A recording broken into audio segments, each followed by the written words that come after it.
everybody, it's the Trout, and welcome to another episode of the Trout Show. Thank you so much for stopping by. So everybody knows that there was 4 Beatles, but sometimes they talk about the 5th Beatle, which was, they consider, Pete Best. Pete was the drummer before Ringo Starr became the final drummer for the Beatles. So I'm talking about a guy today that could have been considered the 6th Beatle. Now, you're saying, wait a minute, 6? Yes. His name is Jac Bico. And he's with a band which I think is the best band that replicates Beatles music note for note, called the Analogues. He plays lead guitar with them. Now, the Analogues have been together for 10 years, and they sold out every show, almost every place they play in Europe, because what they do is they take the Beatles albums and play them exactly note for note. So if you're listening to the White Album or the Sgt. Pepper's, any of those albums, you're going to be enthralled of what you're going to hear because they play the music note for note with the instruments of the time. So today we have the great Jac Bico, who's going to talk about him playing in the band the Analogues. And you know what that is? That's next on the Trout Show.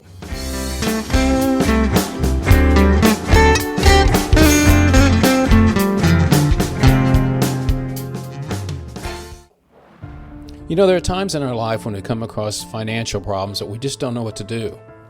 I had a friend recently have a relative of his pass away and left him a large sum of money. He said, what do I do with this? I don't know how to handle it.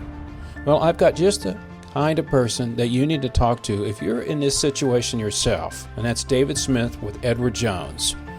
David can help you look at your situation and provide you expertise that he's done for years. So if you're located in the continental United States, reach out to David Smith with Edward Jones at 469-372-1587. Don't tackle these situations by yourself. Get a hold of someone that can provide you the expertise that will help you make decisions that are important to your financial situation.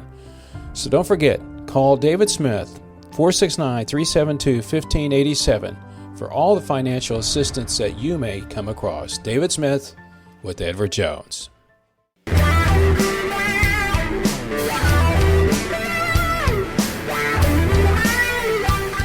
So I discovered the Analogues, I don't know, 3 years ago, something like that. I was on Instagram, something showed up, being that I was around when the Beatles came out. And I've seen Beatle tribute bands before. They all get their hair cut the same, and they pretend like they're Ringo and all that stuff. Yeah. And then you started playing, and I went, oh, wait a minute. This is a whole new ball game. Yeah. And then I watched all the videos on YouTube because obviously you guys are over in Europe all the time. Mm-hmm. And then, was it 2 years ago, I talked to Dietrich and Felix, and we talked about the band and all that stuff, which was very interesting. In fact, you were in it. You didn't know you walked behind him when I was talking to him. Oh. I'll get to that in a minute, but I want to talk about you and your guitar. So, not your guitar, but your playing. What was the thing? How old were you when you said, "Ooh, I want to start playing guitar"? What kind of said, "I want to do this"? I want to do this seriously, you mean? Well, no, I mean, when did you start playing? You just kind of said, almost everybody I talked to started playing. Over here, it's like I'm playing in a local band and all that stuff. But what was the thing that you said, oh, I need to pick up a guitar? Originally, I wanted to be a drummer, like my best friend in those days. He was a drummer. And my parents wouldn't have it. So they gave me a ukulele and sent me to lessons. Oh my!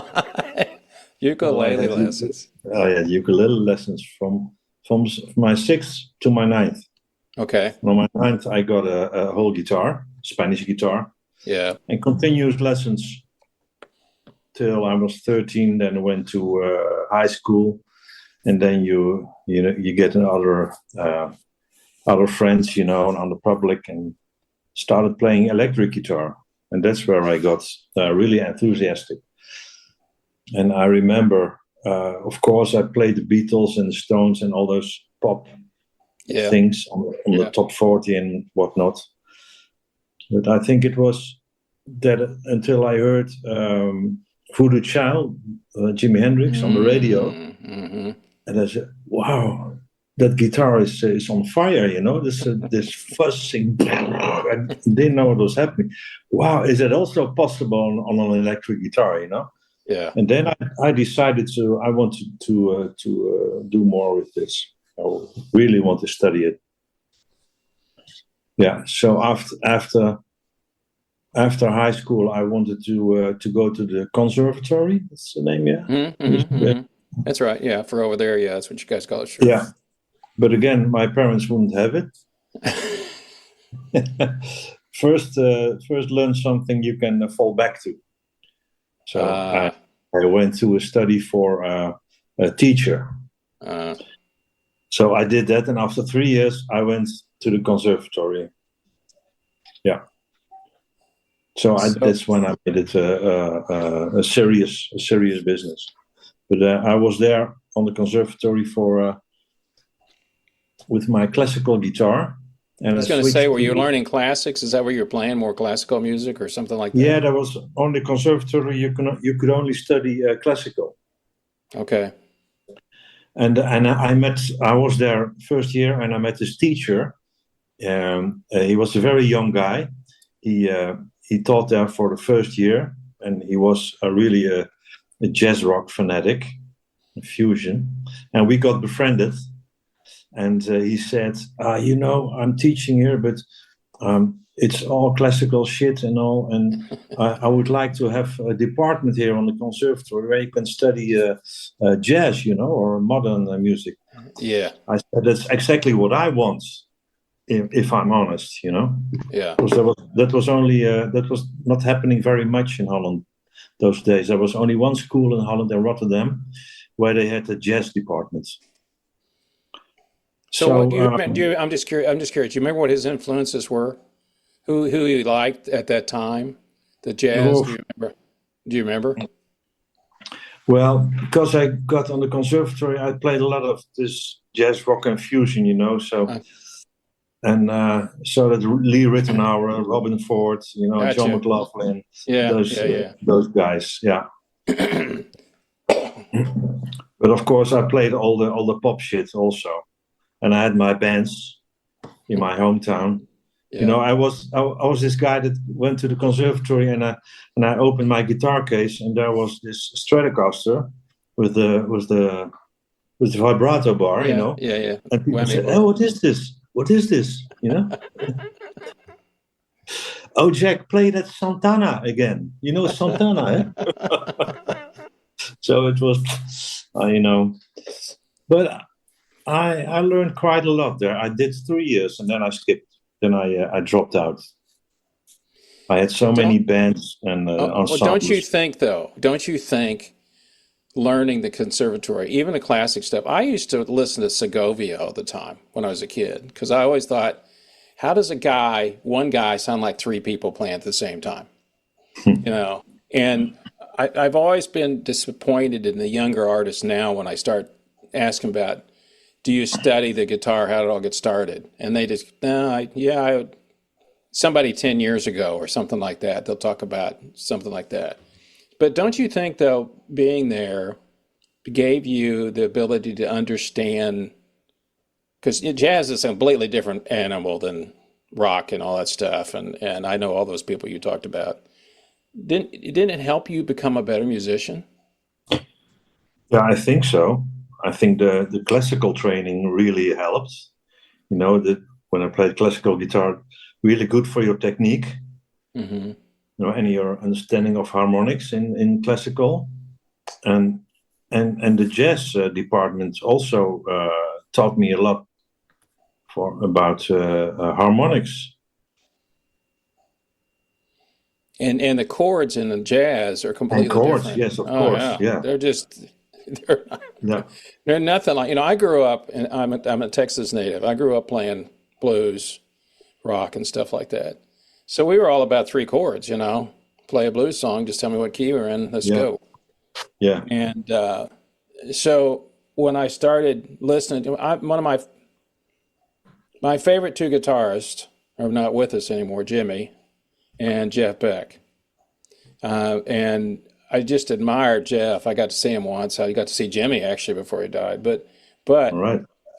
Jeff was really into that fusion. And Yeah, he just, nope. The thing about, I always admire people that when they start playing, because of what you do, you have to replicate people that you already know, like the Beatles. But when you start talking about Jeff Beck, you're going like, I can't, nobody can do it. I mean, they can kind of be around it, and it's like, it's not the same. So Jeff hmm was always doing that fusion stuff. And that's when I got exposed to McLaughlin and people like that he was always working with. yeah, Because, I heard Dan when he was playing with Rod Stewart. Of course, he played with the Yardbirds and all that stuff. yeah. But that chord patterns on the jazz is just so completely different. True. Uh, I like it very much, and I think Jeff Beck also. Yeah, he kept playing fusion. I think even the last, all those sessions in the Ronnie Scott Oh yeah, club. That it's all old school jazz rock. With a rock edge. So it's very rock, but I think that's what he liked most, giving a twist on existing chord progressions. well, I'm a pentatonic guy. So when you start talking jazz, it kind of gets out of that realm completely. So and I think Beck was kind of like that. I think he obviously grew up playing that type music because that's what they grew up with, the Clapton and all those people. And I think it's interesting to me because when you play the Beatles stuff, they were a different, and I'm not telling you already know, they were a different style because they weren't always the same. I mean, you can, in other words, the lead parts were like, they're not the same. You wouldn't, that's why even, I mean, you guys know now, but it used to be going, who's playing lead to that? Is that George or John or, because they didn't ever replicate anything. It was always something new. Yeah, yeah. That was their power, I think, that they all could play guitar Yep. and they all could sing. That's why they were so versatile. And These days, if you have a band, you have a singer, you have a yeah, lead guitarist, a rhythm guitarist. But the Beatles, they could swap instruments, very yeah. easily, and all could sing. That's why they were so versatile, and they mastered all those styles. So when did you go from an amateur to going, okay, now I'm serious. I want to do this for a living. Even though your parents let me tell you, all parents say the same thing, even over here. You need a real job. Yeah. I heard the same thing. We all hear the same thing. Doesn't matter which country you live in. But when did you make that Sure. step and go, okay, that's it. I'm in. Well, I think when I got to the conservatory, I had a hunch that I would become a professional, not knowing that it's very hard to get a gig. Yeah. But yeah, I dropped out of conservatory because I had on one moment I was in 10 bands and 10 orchestras and projects. So I didn't have the time anymore, Yeah. and I could make a little money with it, and then you go onwards. And then I had my first own pop band. That's the end of the 70s, I think, beginning of the 80s. I had my first rock band, like a bit of new wave. Ah, So the new I'm wave. So yeah, that came in the so I'm 80s. back to pop, back to rock again, back Yeah. to pop. And it was a quite successful band. We played 3-4 times a week. We had our own bus with Oh, gear wow. Yeah. stuff. Yeah, we're doing quite well. And after that band broke up, I met during the break of that band. I also already met Bart from the Analogues. We lived in the same town, and we got befriended, and we started writing songs together. Found a singer and a girl, and we made pop songs, very West Coast like 60s melodic Ah, birds, a lot of harmonies yeah. songs. And we had a couple of hits with that band that existed for about 5 years, 6 years. Yeah, made 2 albums What's the and a name of the couple of band? hits. Tambourine. Tambourine. Never heard of that one. That's different. Yeah. Yeah. So by that time, I'd figured out that maybe I could have a living from playing guitar. After that band broke up, I got a lot of work as a session player. I was called by a lot of studios, a couple of studios. They called me very, very frequently to play for to play parts for other artists for other albums. Yep. Yeah, that was a good good period, and I've been doing it ever since. Really, You wouldn't know what to do if you didn't do it. That's what you do. Yeah, yeah. And I think that's the thing about it is a lot of people want to go into business, and of course, things have changed dramatically in the music industry since you and I first started playing. But people start and they still have to do the same thing. They still have to get people to follow them. They have to go out and tour. Can't sell records anymore, but you still have to go out and do your thing and get your merchandise. And so, Yeah. And I admire the ones that, and I interview a lot of famous people, but also a lot of independent artists that I think are really good. To see them, especially younger artists, to see that excitement about when you first start out. Hey, we're going to eat peanut butter sandwiches all week. Okay, I don't care. Let's go play. Absolutely, yeah. And that, like you said, you had a bus, and it's like, who cares? I'll sleep on the bus. What day? The advantage that you guys have over in Europe is you're not very far from anything.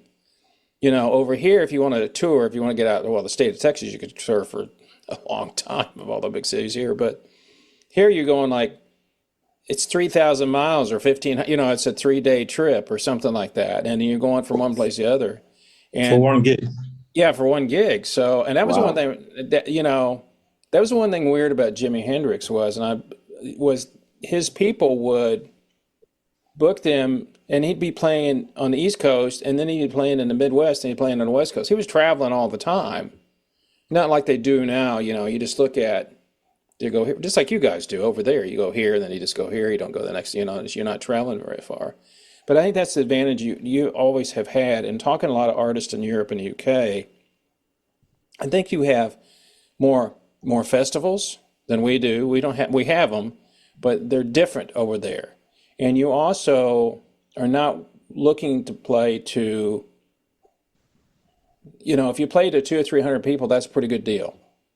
If you play for 200 or 300 people, yeah, that's not a bad way to, and then over here, if you take 200 or 300 people, they go, really, that's it? It's like, yeah.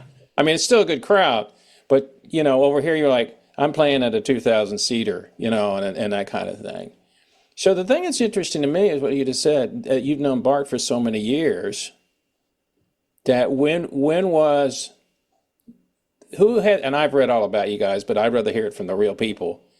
Who was the one that said, you know what, let's get a band together and start playing Beatles stuff, but I don't want to play it like everybody else. I want to do it exactly note for note. How did that all come together? That was the plan from Fred, our drummer, and the producer and the financier. Yeah. Yeah, it was his idea. And together with Bart, they developed it. Now, did Fred know Bart? They were friends, or did they know each other? Yeah, they were friends. They knew each other from a studio where I also worked a lot. And Fred was a music enthusiast. He had some money, and he started a little label with the studio guy. Mm-hmm. And he had this dream of making a really good Beatle band, And there is this band in the States, the Fat Four. Yeah, I know who they are. Yeah, I know who they were. Yeah. They still exist? I don't know. I'll have to look. Okay. I don't know. There's been so many different Beatle reincarnations of people. I saw one the other day, and so I don't know. I'll have to look that up. Because they were kind of an example for us, because they also played the later stuff from the Beatles, so from '66 onwards, and they played whole albums. and very meticulously also, very good. And older guys, no Beatles suits or dressed up or Yeah, they were just okay. not singing like John Lennon like this, but just to use your own voice, but playing the right notes. Right. And that was where the idea came from. But then we took it a step further by also using the instruments from the period and only using analog equipment. So Right. no digital keyboards, no campers or digital amps, all tube amps, all old guitars, all old keyboards. So that was quite a mission to obtain all those instruments that they used from that.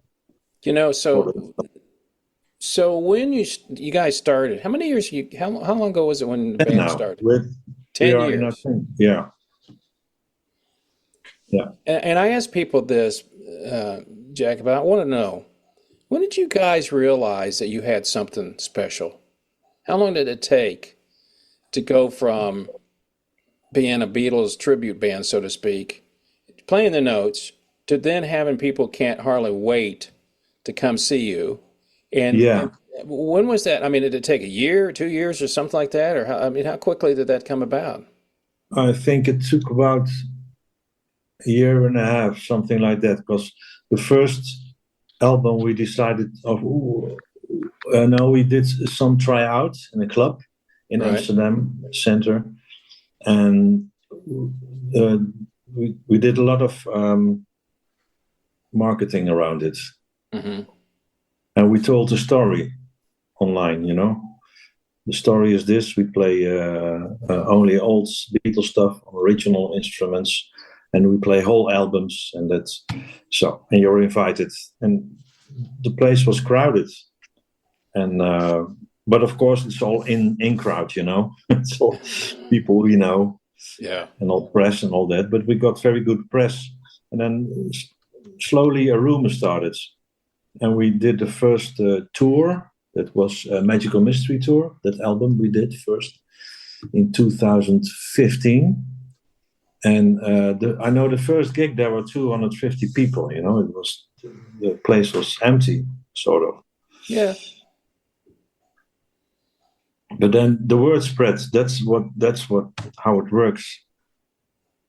And then eventually we got in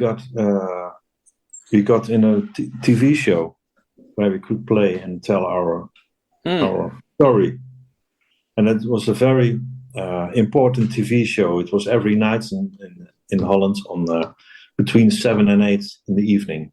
Prime time. Yeah, prime time. So Prime time. At the end of that program, our tour was sold out. People started calling. It's sort of like the Beatles at Sullivan. Yeah, it's kind of like that. So how did you pick up all the people that were like, the other performers like Dietrich and Felix and the other gentleman that sings occasionally with you guys? Did they try out? Did they come to you? You guys knew each other? I mean, I know they're all kind of most of them from around there. Yeah, Dietrich and Felix were not in the first edition. The very first edition was Fred, the drummer, and Bart and me. And Jan, the singer, who has been out of the band for quite a year because he had problems tonight. He was there in the beginning, and another keyboard player. Yeah. And then, Felix came in the band when Jan got so much trouble with his voice that we needed a replacement very quickly. And we knew Felix, from I worked with Felix in other bands, and and he was. What was his band? He told me they were pretty well known. Moke. Yeah, Moke. Yeah. Yeah. And it's funny, when I talked to them, I said, which one of you decided to be John? Which one decided to be Paul? Because it's like, and I think they just said we didn't really think about that. but you always decide who plays a song, who sings a song the best, you know? Yeah, that's exactly what you do. Who's all right? You try Yeah. it. If I could do better than you, whatever. But You know, who's we have this, it's a sort of thing we always do when we have to do a new song and we have to decide who's going to sing it, you know? yeah. We have this instrument, we have this track we recorded of the song, and we play it in the studio, and any one of us who wants to sing it, try it, you know? So put on the cans, go for the microphone and sing it when the others are there and it's being recorded. Okay, very good. Now next, who wants to also try to sing? Yeah. We'll go in, and then afterwards we listen. Which one is the best? What do you think? What do you think? And well, all of the time, I'm rejected. I only get the shit songs like "Don't Pass Me By." Don't take me. Oh yeah, those, yeah. But you know what? Man. Here's the thing. My last band, I started out as the singer in it. And then I finally told them, look, I can't do this. You know, you guys come to me, we did some originals that I wrote, but then we did a lot of cover stuff. And I said, I'm the lead guitar player. I'd rather sit back and play lead guitar. I'll sing occasionally. That's my thing. Yeah. So when you're standing over there, and I've watched you many times, is like, okay, I know you do some harmonies occasionally, you bring in some stuff, but you have, you know, the lead guitar player has a heavy part to play because, especially when you're playing what you're doing, and I've said this to many people, everybody knows the song when you start playing it. It's not like they're going to go, oh, I don't recognize that. And they also know every note that's played in it. Yeah, and they're waiting for that notes, you know. And they're waiting for it. Yeah. And so, I mean, the thing is, so when you originally started this, did you guys sit in a room and go, and I've seen Bart and I've seen the stuff on the internet about going in and study, but did you guys sit down or did say, all right, let's listen to the song and what part are we going to take? I mean, obviously you're the lead guitar player. They just kind of go, okay, hey, take this and listen to the lead guitar played in back in the USSR, or While My Guitar Gently Weeps. One of those. How did you do it as a band? A lot of discussion. What's he playing there, and you know what guitar are they using? You know what he's playing. We can hear it. You know, you have the tapes. You also have these days you have all the individual tracks at your disposal, so you can really hear what the guitar is playing. Very clean, you know. But the discussion is always about. I hear other instruments. I hear very, very softly. I hear this little bongo thing. No, it's not there. No, you're ridiculous. No, you're not true. Yes, listen very carefully. No, it's not true. No. And what guitar is this? I don't know, but I think he played it on the SG. No, it's not possible because this is 69, and in 69 he had given the SG away to Peter Ham from the other band. He produced George. Oh, anyway, I know what you're talking about. Yeah, and so he didn't have the SG anymore. So it has to be the Les Paul. It just had the Les Paul. All those sort of discussions, you know, it's very funny, and they continue. I'm sure you do. Didn't you guys? I assume to a certain degree you could get some of the recording notes. I think some of them are available, aren't they? Where you could go in and studio notes of who played what. I've seen some of it. I don't know how much they make it available, but you know, so because it's not really documented. Oh, they don't really have it. Yeah, it's documented what they did on what day, you know, which song they did and which part of which song. But they didn't go into a lot of the detail about what instrument they were playing. No, they'd say, okay, this was started as such and okay. Yeah. So you had to go through and listen to it. And I guess the thing about it, though, and I think this is the thing I admired about you guys the most, is a lot of people that start a band like that now would go out and go, okay, I can buy an effects unit that replicates this. I don't need to buy another guitar. I'll just push my pedal and I'll whatever the sound is I need to do. Yeah. But you Would be guys did, shortcut. yeah, I mean a shortcut because that's the thing that you guys did, and I tell people about you guys all the time, and I said you gotta listen to them. It's not like this. And I know I've turned some people on about you guys because they go, "Oh my God, I had no idea." I said, "Well, yeah, it's just what they do.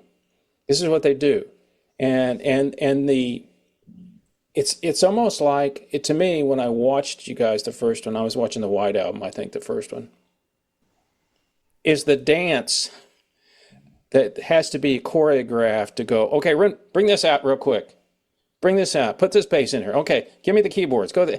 All these Oh, people yeah. running around Yeah. and The trying to crew. keep the crew, and then still drop. What was the song? I know what it was, because back in the USSR starts, and then you have Dear Prudence, and I'm watching because I'm going like, all right, how are they going to go here without stopping?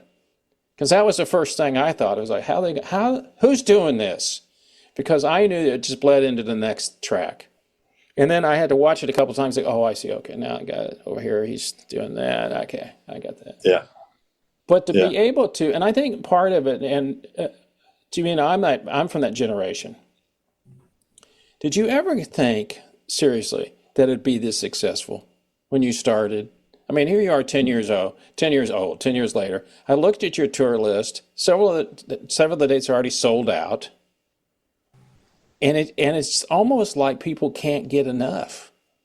It's like you guys could do this for a long time.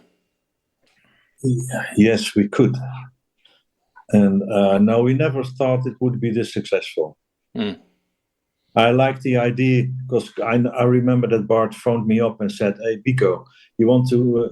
I have this idea. Do you feel playing in a new Beatle cover band?" And I was like, "Bart, come on, man. There are 300,000 those bands. No. This is something else. We're gonna do it." And then he started the story, and then I thought, "Oh, well, that sounds interesting. Let's give it a go. Like, yeah, let's try it." But we never thought it would be this successful. No, and I know people can't get enough. Yeah, and people are still in the audience and clutching each other, and falling in love again. There's the songs from their youth, and people crying all the time. It's very emotional, and Yeah. it rings this bell. It does that, and a part of it is that is on original instruments. Because of course I could play it on a Squier Strat and with a Kemper or it would sound not bad, but the old instruments and the old technique and all the know-how and the love we put in for the mixes, also the front of house, all those correct reverbs and echoes and effects, they all contribute to the experience that people have, because it really sounds like the album, or like the Beatles playing the album, how it would have sounded if the Beatles had played the album live. Yeah, and I think the thing about it too, and you're right, I think that's why tribute bands are still, not tribute, but bands that are still playing like the Eagles and the Stones and people like that are still on tour. Of course, the Eagles, there's not a lot, it's changed a lot of the members. Yeah. That's what people still go and pay ridiculous amounts of money to hear them, because it reminds, it's nostalgic for them. What was I doing? Yes. Yeah, I remember that song, and then if it's somebody that sang it and can still sing it close because they've gotten older, they can't hit the high notes like they used to.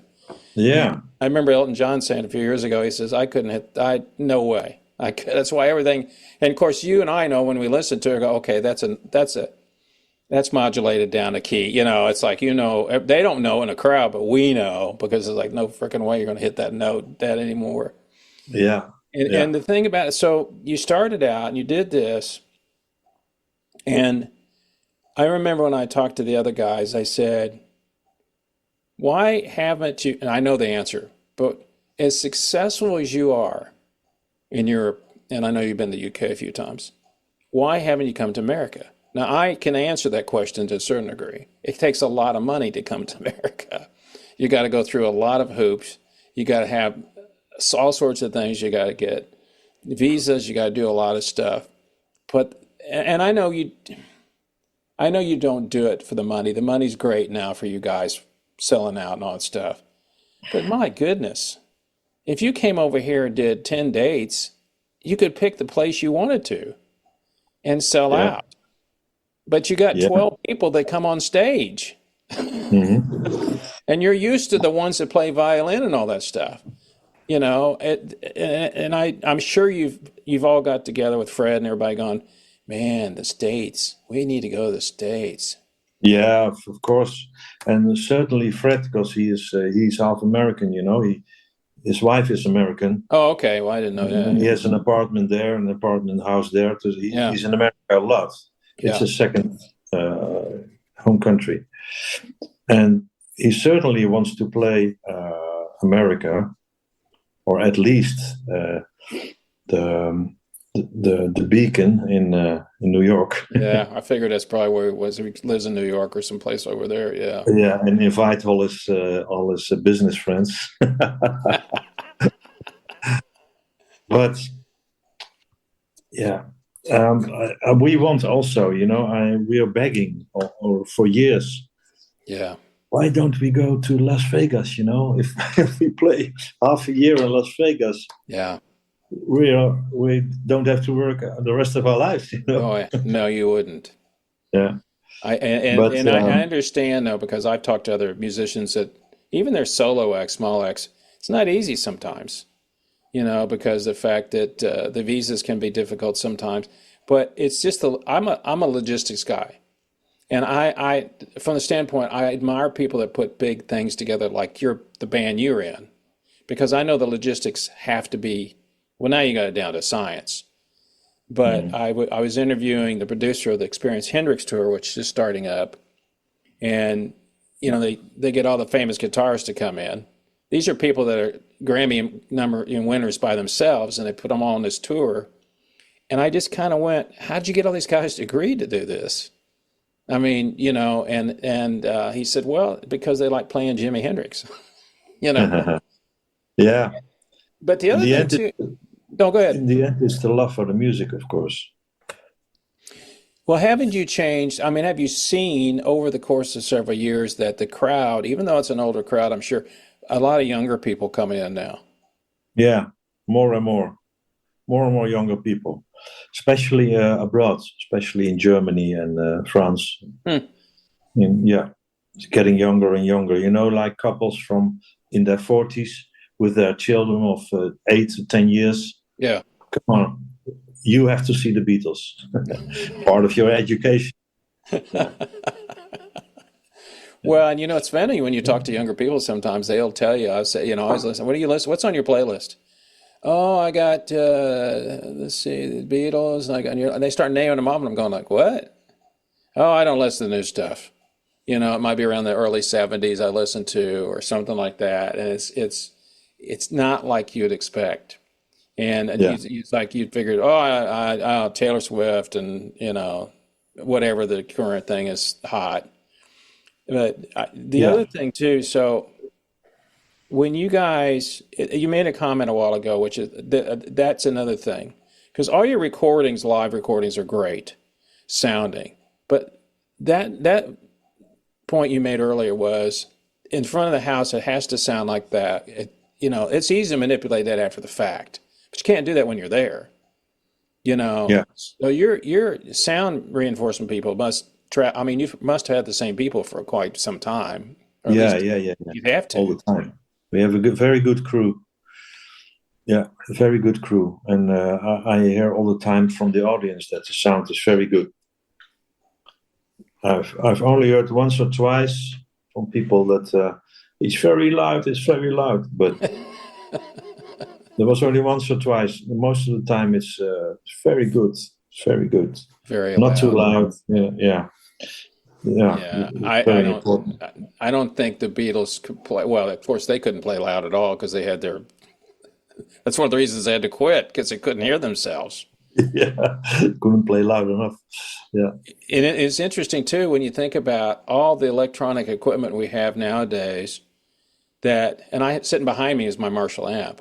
Everything I have is tubes.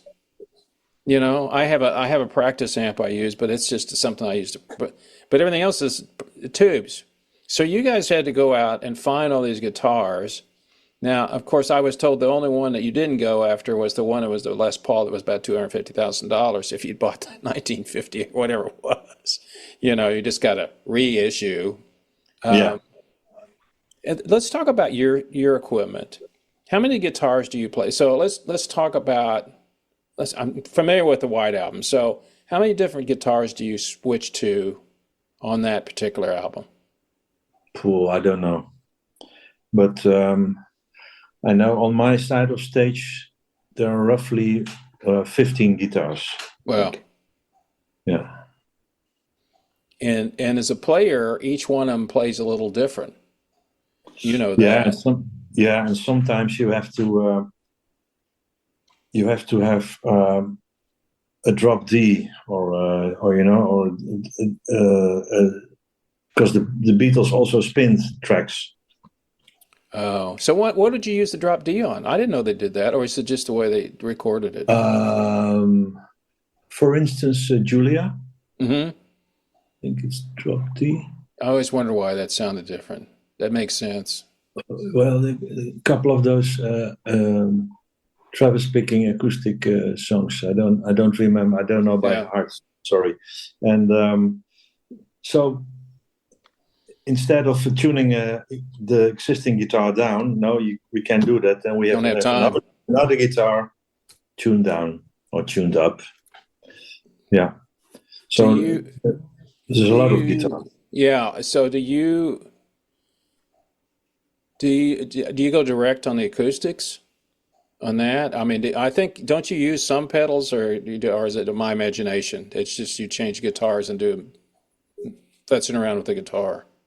Sorry, what's the question? So on let's talk about your acoustics. Do you go direct to the PA? Yeah. Okay, but then when you're playing the Epiphones and there's a little distortion or something like that, is that done by any effects, or is that something you have to do with they manipulate the amp, or you do something like change the pickup relationship? No, it's always pedals. Yeah, I have two amps on stage. It's a Vox AC50 and a Fender Twin, non-master volume, so from '69, I think. Mm-hmm. They are great, and they're both quite cleanish. Yeah. And then because I have to have a clean sound, for a lot of songs. And if I need distortions or overdrive, it's all done with pedals. Yeah. So I have this rack full of pedals and fuzzes and I don't know whatnot. And that is all controlled with a MIDI board at my feet. Oh, really? So Okay. That's where the digital world enters. So I can make presets of the intro. That's what I figured you did. Yeah. Of the verse, of the chorus, of the solo, and then with one kick of the switch, I can make a completely different sound because the routing goes via MIDI to all different pedals effects. My question is, how did they just turn the amp up to get some pressure? I mean, to get a little distortion on it? Yeah, they turned the amp up, and they also had this treble booster. Oh, really? Yeah, and they had also fuzz. Oh, yeah, fuzz came out in the '60s. Yeah, color sound, or I don't know this. Yeah. Now, do you guys use when you're doing Strawberry Fields, do you use a Mellotron, or do you have it? Is that a different? You do? Wow. I think I've never seen reading about trying to find one of those things. Well, good luck. No, I mean, I remember reading about you guys, trying to find it and find one that still works. Yeah, that's quite a machine. We have one, and we have the old one from Roxy Music. Oh, Roxy Music, wow. It's a number 10, I think, because there are I think roughly 50 or so worldwide. No, that's it. Paul has number 9 himself, and we have number 10. So, and it has to be in revision. Last year it was away for a month back to England. Is that where they made them? They made them in England, didn't they? They made them in England, and the factory doesn't exist anymore. But there are a couple of guys, and they work in a shed, and they restore old.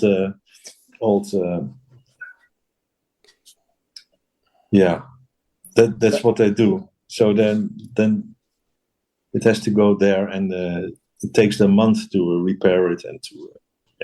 Well, I got into that with, of course, I listened to Strawberry Fields. I always thought, what kind of weird stuff they get going on here? But it was the Moody Blues that really used it a lot. Their first stuff. And then when I saw how they worked, I went, well, this is the craziest thing I've ever seen. Tape loops, and and I was looking at your website before I came on here. There's a lap steel on Strawberry Fields. I saw, well, you guys had a lap steel up there. I saw some of the equipments, and it said it was used in Strawberry Fields. And I'm thinking, I don't know where they had a lap steel, but who knows what they were doing with that stuff. I think they threw stuff in to just see what it would work. What do you mean? Strawberry Fields? Yeah, they said, there's something on your website where you have a list of some of the guitars and instruments that you use, the keyboards and all that stuff. But there was a lap steel in there. A small one. Steel. Like steel guitar? Yeah.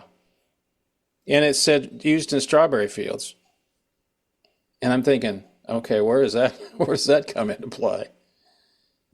And I thought maybe it comes in where he goes, let me take you down. Well, you might. That's the sound. That's where they use it. Okay. That's lap steel. That's right. Yeah. That's a Hofner lap steel. No, it's not Hofner. Framus or something. German. I think it's Framus. I don't remember. Yeah, we have it. We found it. So let me ask you this question: Is it? And I know you've been doing it 10 years. This may sound like a silly question. Is it still as much fun as it always has been? Yeah, it is. It is still good fun. Yeah, because the music is still magic. When you play it, it still gives you goosebumps every now and then. And so the music is still great. The guys who work around us is great. We've got a great crew. The band we are all sort of friends, So the money is good. So yeah.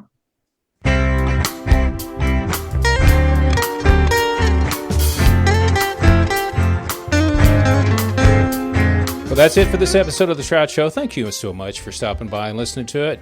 Very big special thank you to Jac Bico from the Analogues for stopping by and talking about his relationship with the band and all his great guitar work. For more information about the Analogues, you can visit them at theanalogues.net, and that's spelled ANALOGUES. It's the British spelling .net, and you can find out everything you want to know. Unfortunately, Jack told me that after the end of this year, 2024, the band is breaking up, and that's it for the Analogues. Great band. I wish them all the success and all the good luck that they can have as they continue down the road on their personal journeys in their music industry. Big shout out, of course, to our sponsor and our supporter, David Smith with Edward Jones. So everything you need to know about The Trout Show, you can go to thetroutshow.com and find out everything about all the podcasts that we've had, all the YouTube videos, upcoming music. Everything is right there. So until the next time, people, remember what I always say.